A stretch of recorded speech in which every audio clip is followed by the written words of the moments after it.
At the time of writing this, I have another script ready and waiting wherein I lay out my proposed revision of the Star Wars prequel trilogy. However, since that turned into more of a chugging locomotive than the sleek Ferrari I'd initially envisioned, I've elected to get this one out the door first as a sort of primer. Now, I'm going to work on the assumption that you've all seen the original 1991 Beauty and the Beast movie, so I won't waste the time or characters explaining the plot beyond the most essential basics, which essentially go as follows. A young village girl named Belle, known for her astounding beauty and for being a bookworm, in that order, finds herself the prisoner of a fearsome beast in a magic castle after said same beast kidnapped her father for the unforgivable crime of getting lost in the woods at night.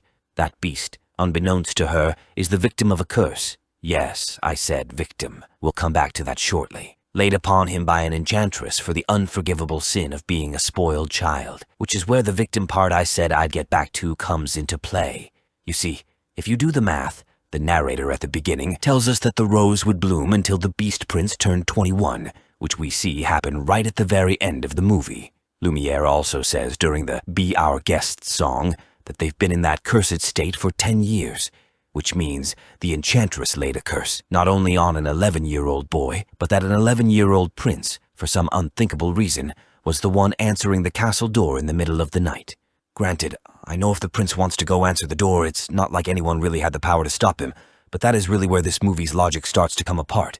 Now, I know there's going to be people asking why I'd bother trying to apply logic to a children's movie, let alone one about a fairy tale. But here's the thing. All stories, however fantastical their premise, need to be internally consistent. This story is supposed to take place in 18th century France, as that's when the original book was written, and as that is quite handily prior to the French Revolution, the monarchy was still very much in force, which is where our three main logical snags all come from.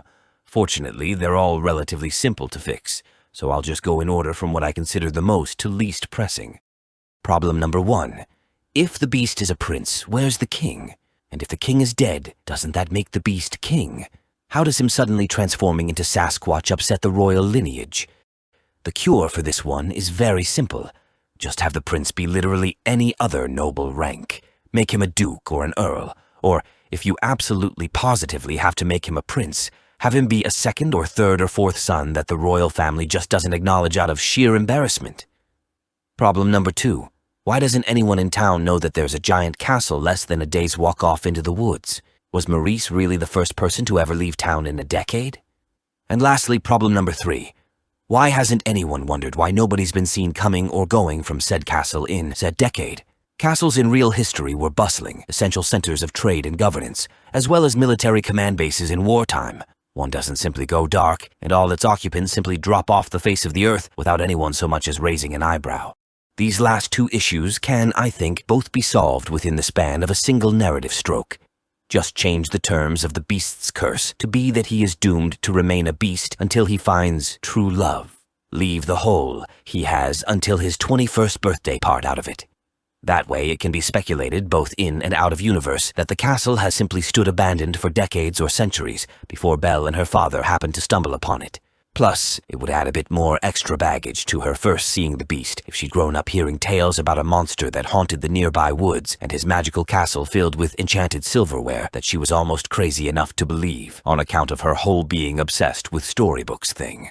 It would also bring her character out in fuller narrative force when her father goes missing in a supposedly haunted and/or cursed castle and she rushes in to save him without hesitation, only to then find out all those stories were true.